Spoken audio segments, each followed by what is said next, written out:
Good afternoon, folks. This is Fred Campos, owner of DFW Website Designers. It is Tuesday, May the 24th, 2022.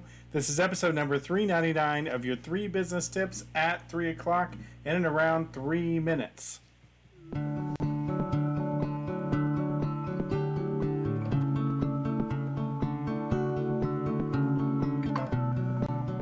Small business owners, solopreneurs, we're in a series talking about business startup. And this is part 4 where we're going to talk about partners.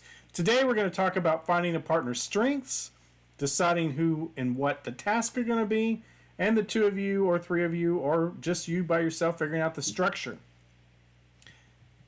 In creating a business, there are lots of steps you need to do, and we've been talking through the different steps from figuring out what it is to figuring out what you're going to do and what your differentiating points are. Now we're into the semantics of actually filing and figuring out the structure and partnerships.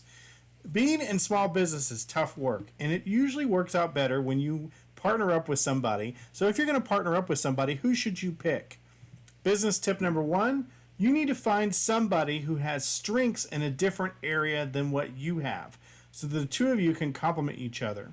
When I started my very first business, I knew that I was good at the sales part of it, but absolutely terrible at running the business and doing payroll and doing the accounting process. So one of the individuals I added into my partnership was somebody who was very good at doing the paperwork, the structure. In both of my initial businesses, I found somebody to help with that. That was their strengths. You want to find strengths that complement what you do.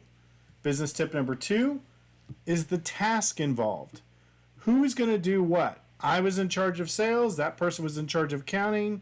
The next person was in charge of programming. I was in a business that had 3 partners, and each of us had different tasks. If you're going to be in business, even if you're a solopreneur, you need to figure out what tasks need to be done. At the very minimum, in my opinion, as a web designer today, there's sales, there's production, and then there's support.